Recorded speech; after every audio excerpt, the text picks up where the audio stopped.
Hello, ladies and gentlemen. Today we're going to talk about the area of triangles, parallelograms, and rectangles. You're going to need a calculator, a pen or a pencil, your notes, and the foldable handed out in class. So first, let's talk about what area is. Area is the space inside of a shape measured in square units. So we have to think of it like if we're looking at this arrow, how many square units would fit inside that shape? Okay, so putting all of those squares right inside the shape and determining how many would fit in the figure. Let's start with some formulas for area.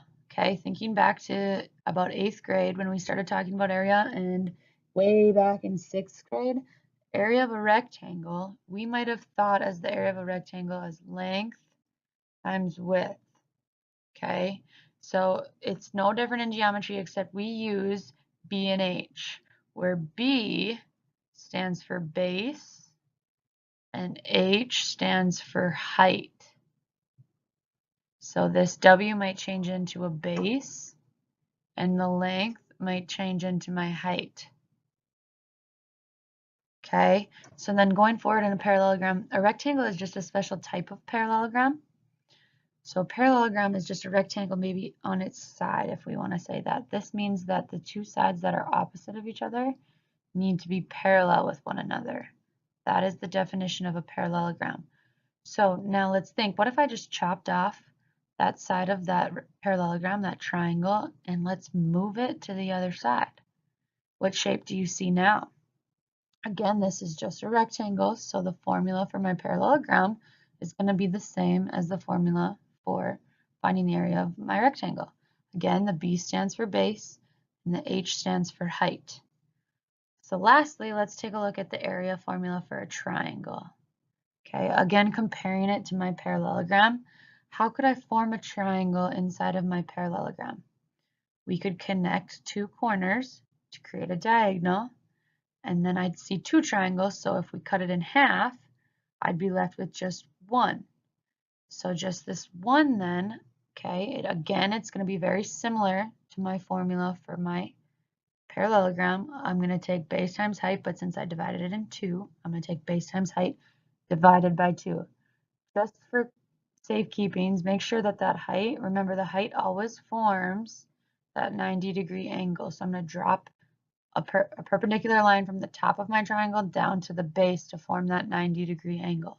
And that's what I'm going to use as my height. And then the base of the triangle would be my B. Okay, so in our first example, we're told to find the area, and we're also told to find the perimeter.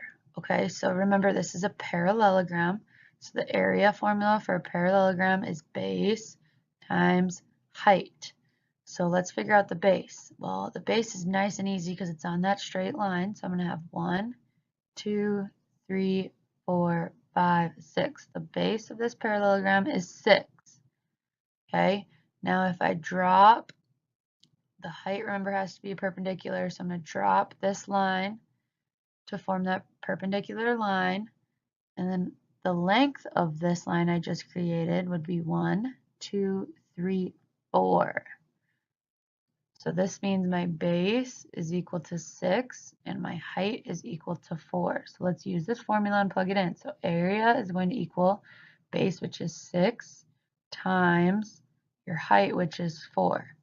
So 6 times 4 is 24, and since we're talking about area, we need to label this with units squared.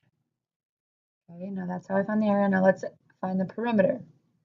Perimeter, remember, that's just the outside of the shape. Take all your edges and add them together.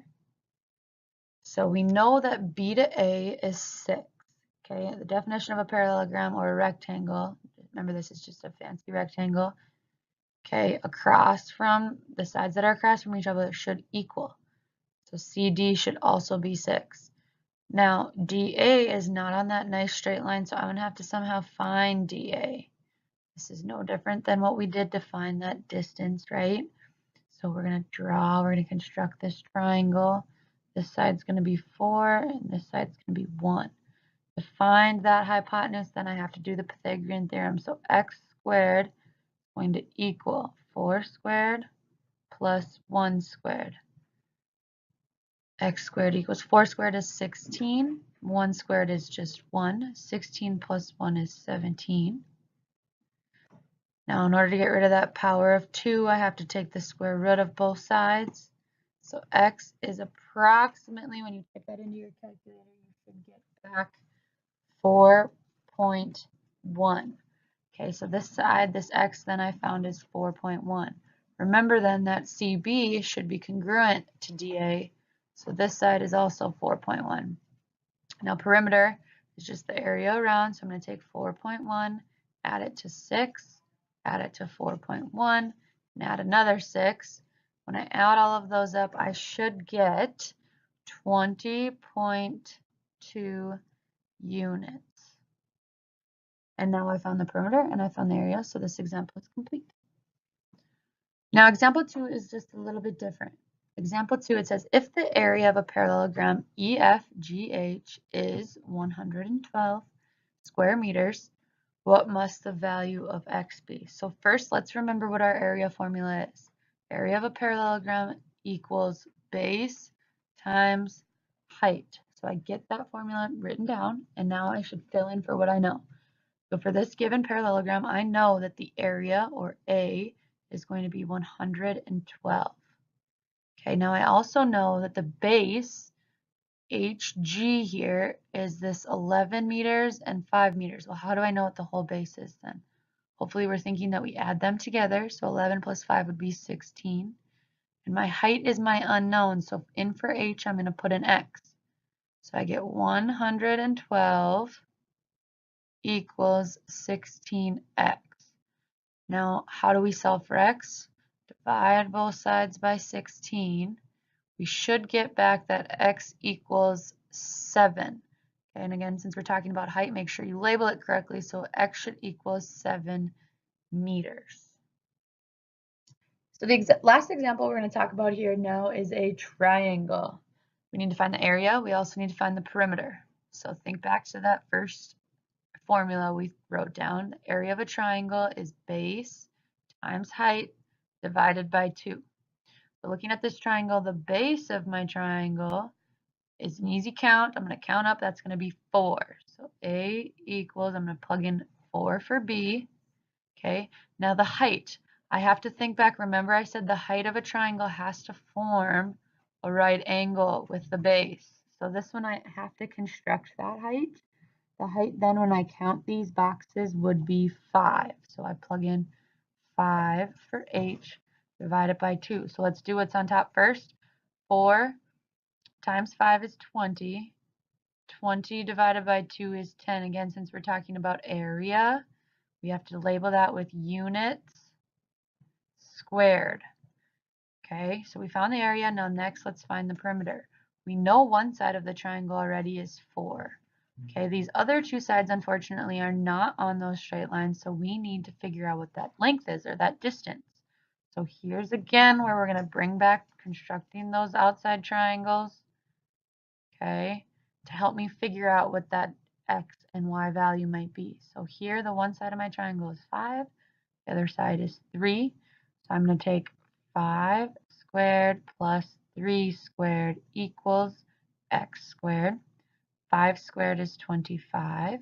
3 squared is 9 equals x squared. 9 plus 25 is 34 equals x squared. Again, remember to get rid of that exponent, I got to take the square root of both sides. So x is approximately, type that in your calculator, and you will get 5.8. So this length over here is 5.8. All right, so I found the second side of my triangle. Let's find the third. Again, to get that length, since it's not on the straight line, I myself need to construct that triangle. I'm constructing it in green for you.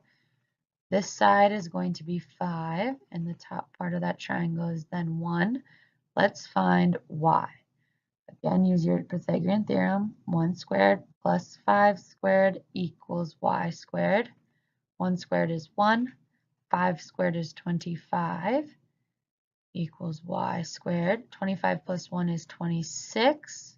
To get rid of that exponent, I take the square root of both sides, and y is approximately 5.1. So I found my third side of my triangle. Now I can go to work and calculate the perimeter. So again, perimeter is just the outside, so I add up all of the outside lengths. 4 plus 5.8 plus 5.1. Adding those all together, I should get back 14.9 units. Okay, I want to thank you for taking good notes today, and I will see you when I see you.